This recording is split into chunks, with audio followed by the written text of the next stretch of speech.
الله في من عنده. نسأل الله عز وجل أن يذكر هذا الكلام عند الله عز وجل وعند ملائكته المقربين وحملة عرشه الأفاضل بإذن الله عز وجل.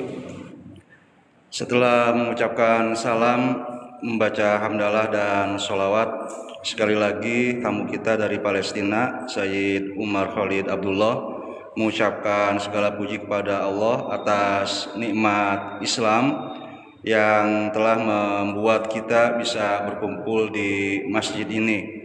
Dan di dalam firman-Nya Allah Subhanahu wa taala memerintahkan kita untuk bersatu dan mengingat Islam ini jangan sampai kita terpecah belah dan bermusuh-musuhan. Juga beliau mengucapkan hamdalah karena kita pada pagi hari ini berkumpul di Masjid Allah, dan Allah Subhanahu wa taala menjanjikan sebagaimana diterangkan dalam hadis bahwa orang yang berkumpul di masjid untuk membaca Al-Qur'an dan mempelajari sunnah-sunnah Nabi, maka Allah Subhanahu wa taala akan menaungi kita semua dengan rahmat dan menyebutkan kita di malaikat-malaikat yang ada di sisinya. Mudah-mudahan Bapak-bapak, saudara-saudara sekalian semua termasuk yang disebutkan oleh Allah di antara malaikat-malaikat yang terdekat dengan Allah. وفي هذا الشهر المبارك شهر رمضان الخير، هذا الشهر الذي دنا من آخره، رمضان سريع ما أسرع رمضان. هذا الشهر الذي بدأنا به منذ أيام، تشعر أنك بدأت قبل أيام، ولكن اليوم هو 17 من رمضان، 3 أيام وننتهي من أيام المغفرة كما قال النبي صلى الله عليه وسلم: أول رمضان رحمة وأوسطه مغفرة وآخره عتق من النيران. نسأل الله عز وجل أن يغفر لنا ذنوبنا وأن يعتق رقابنا من النار. قال في حديث آخر قال: خاب وخسر من أدرك رمضان ولم يغفر له.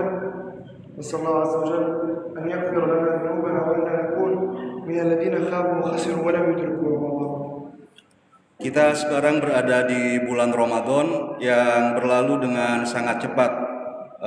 Baru kemarin rasanya kita memasuki bulan Ramadan, tapi sekarang kita sudah sampai di hari yang ke-17.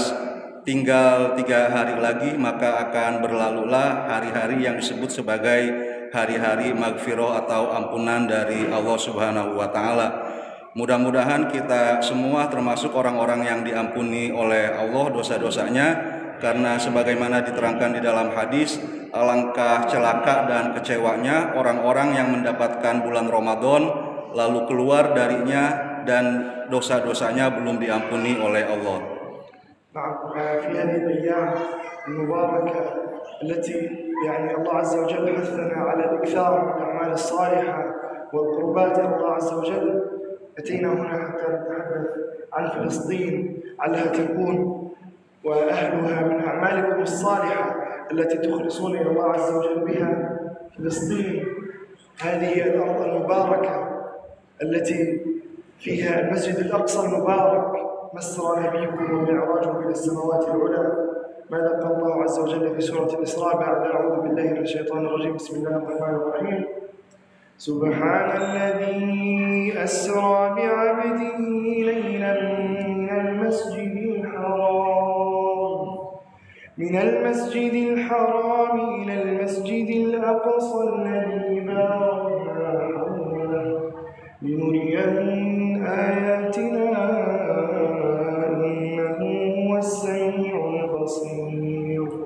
الله عز وجل أسرى بالنبي محمد صلى الله عليه وسلم كما تعلمون المسجد الحرام في مكة المكرمة إلى المسجد الأقصى في فلسطين، وأعرج به إلى السماوات العلى، ونزل محمد صلى الله عليه وسلم نبيكم وشفيعكم يوم الدين إماما بالأنبياء والمرسلين عليهم صلوات الله وسلامه في تلك البقعة الطاهرة المباركة. نسأل الله عز وجل أن ترد هذه البقعة إلى أيادي المسلمين عاجلا غير آجل يا أرحم الراحمين.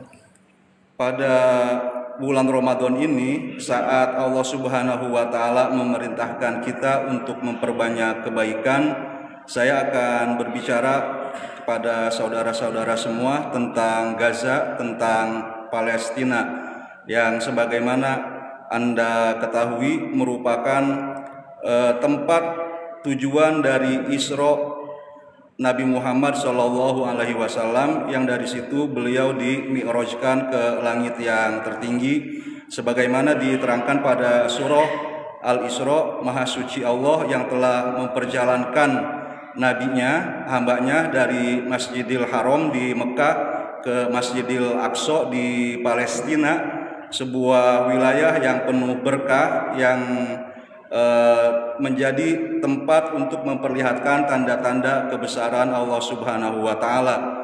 Mudah-mudahan Allah Subhanahu wa Ta'ala terus menjadikan tempat tujuan Isra Nabi Muhammad ini sebagai tanah yang penuh berkah, yang dimerdekakan dari orang-orang yang berusaha merebutnya, dan menjadi tanah kaum Islam, menjadi tanah yang dijanjikan bagi Nabi Muhammad, Nabi yang menjadi pemberi syafaat kepada kita semua nanti di hari kiamat. نعم، وأنتم تعلمون أن أسرى نبيكم اليوم وهو محتل من أعداء الله عز وجل بني صهيون.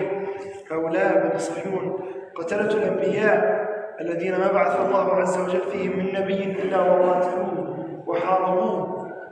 هؤلاء الذين حاربوا الصالحين من بعد الأنبياء، واليوم يقتلون المسلمين في غزة وفي فلسطين. كل يوم يذهب من الشهداء ما يذهب على أيديهم. هذه الملة الدنسة، ملة بني إسرائيل، الله عز وجل يمهلهم ولا يهملهم. الله عز وجل يؤخرهم ليوم تشخص فيه القلوب والأبصار. في هذه المعركة التي بدأت في غزة في 7 أكتوبر 2024 ضد مع حماس، هذه الثلة القليلة المؤمنة، وجيش إسرائيل، هذا الجيش الطاغي الذي تقف خلفه أمريكا وأوروبا وروسيا وهذه الدول العظمى الكافرة. ولكن الله عز وجل قال في كتابه العزيز: كم من فئة قليلة غلبت فئة كثيرة بإذن الله. وكان لنا الحمد لله الغلبة والتمكين من الله عز وجل في هذه المعركة، والحمد لله رب العالمين. Pada saat ini tanah Isra itu sedang dijajah oleh Bani Israel, penganut Zionisme yang dikutuk oleh Allah Subhanahu wa Ta'ala. Mereka adalah keturunan dari kaum yang dulu membunuh nabi-nabi yang datang kepada mereka. Pada saat ini mereka membunuhi kaum muslimin yang berada di Gaza dan Palestina.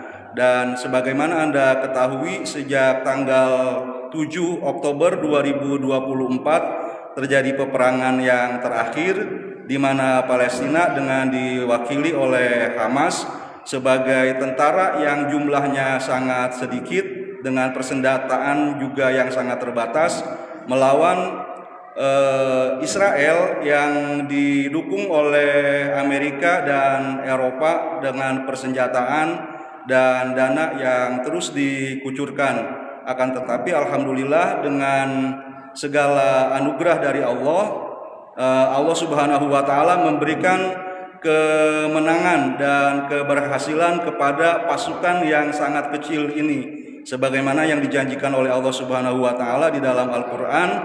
Betapa banyak pasukan yang sedikit dapat mengalahkan pasukan yang jumlahnya jauh lebih besar dari mereka karena rahmat dari Allah. هذه المعركة التي كانت في معايير البشر خاسرة لا محالة، ولكن معايير الله عز وجل تختلف عن معاييرنا. الله عز وجل المنتقم الجبار، الله عز وجل الذي دائما على مر التاريخ كان عدد المسلمين دائما في حروبهم أقل من عدد المشركين، وعدة المسلمين وعتادهم أقل دائما من عدد المشركين. عندما بدأت هذه المعركة سمعنا الكثير من إخواننا في المسلمين في كل مكان في كل بقاع العالم يقولون: لو توقفت هذه الحرب كيف سوف تنتصر غزة؟ ولكن الله عز وجل قال: الذين قال لهم الناس إن الناس قد جمعوا لكم فاخشوهم فزادهم إيمانا وقالوا حسبنا الله ونعم الوكيل، فانقلبوا بنعمة من الله وفضل لم يمسسهم سوء واتبعوا رضوان الله والله ذو فضل عظيم. الحمد لله رب العالمين، فضل الله علينا أن نصرنا في هذه المعركة التي كانت في معايير البشر خاسرة لا محالة، ولكن في معايير الله عز وجل إن يكن منكم 100 صابرة يغلب 1000 من الذين كفروا بإذن الله عز وجل، وهذا ما حصل في غزة فالحمد لله رب العالمين. Perang Palestina melawan Israel ini dalam neraca atau ukuran manusia pasti bangsa Palestina akan kalah. Akan tetapi dalam peperangan tersebut yang berlaku adalah neraca atau ukuran dari Allah Subhanahu wa taala. Di dalam Al-Qur'an diterangkan bahwa orang-orang mengatakan, bagaimana kalian bisa mengalahkan pasukan yang besar seperti itu? Takutlah kalian kepada mereka. Akan tetapi kami menjadi pihak yang disebutkan oleh ayat Al-Quran tersebut sebagai pihak yang justru keimanannya semakin bertambah. Karena kami menyatakan cukuplah bagi kami hanya Allah saja sebagai penolong dan sebagai pembantu. Mudah-mudahan Allah Subhanahu wa taala terus menjadikan bangsa Palestina sebagai bangsa yang pemenang, karena di dalam sejarahnya perang-perang antara Islam, antara pembela kebenaran dengan kaum kafir, jumlah pasukan kaum muslimin selalu menjadi yang lebih sedikit. Akan tetapi Allah Subhanahu wa taala memerintahkan, jika ada di antara kalian 100 orang yang beriman, maka mereka harus mampu untuk mengalahkan 1000 orang yang kafir. ولكن في هذه المعركة كان لها كما كان عليها في غزة فقدنا 45,000 شهيد. في غزة فقدنا البيوت، فقدنا المساجد، فقدنا المدارس، فقدنا المشافي. في غزة 80% من بيوت إخوانكم دمرت في غزة. 80% من البيوت دمرت، دور العبادة يكاد لا يكون هناك مسجد واحد في غزة. المشفى الإندونيسي الذي كانت الحرب شاهدة على دوره في معالجة إخوانكم الجرحى، آلاف من الجرحى هذا المشفى عالج خلال الحرب على غزة، ولكن اليوم هذا المشفى دمر عن بكرة أبيه. واليوم هو يوم المسلمين في كل مكان ليجتمعوا ويتكاتفوا ويقفوا يدا واحدة وجسدا واحد، كما أخبر النبي صلى الله عليه وسلم: مثل المؤمنين في توادهم وتراحمهم وتعاطفهم كمثل الجسد الواحد إذا اشتكى منه عضو تداعى له سائر الجسد بالسهر والحمى. نسأل الله عز وجل أن تكونوا مرهما وعلاجا لإخوانكم في غزة، أن تكونوا دواء لأسقامهم وآلامهم، وهذا ظننا بهذا الشعب الفاضل الكريم شعب إندونيسيا المكرم. Akan tetapi kami sebagai bangsa Palestina telah mengalami kerugian yang sangat besar. Pada perang 1,5 tahun itu tidak kurang dari 45.000 jiwa bangsa Palestina yang meninggal dunia. Kemudian rumah-rumah, masjid-masjid, universitas, madrasah-madrasah, serta rumah sakit juga dihancurkan. Hampir 70% bangunan tempat tinggal semuanya hancur. Termasuk diantaranya rumah sakit Indonesia yang dibangun atas wakaf dari bangsa Indonesia. Bangsa Indonesia selama ini telah menjadi penolong dan menjadi sumber kasih sayang dan kelembutan bagi bangsa Palestina, menjadi obat bagi penyakit mereka, bersama dengan orang-orang di seluruh dunia yang sekarang semakin menyadari apa yang terjadi di Gaza dan di Palestina.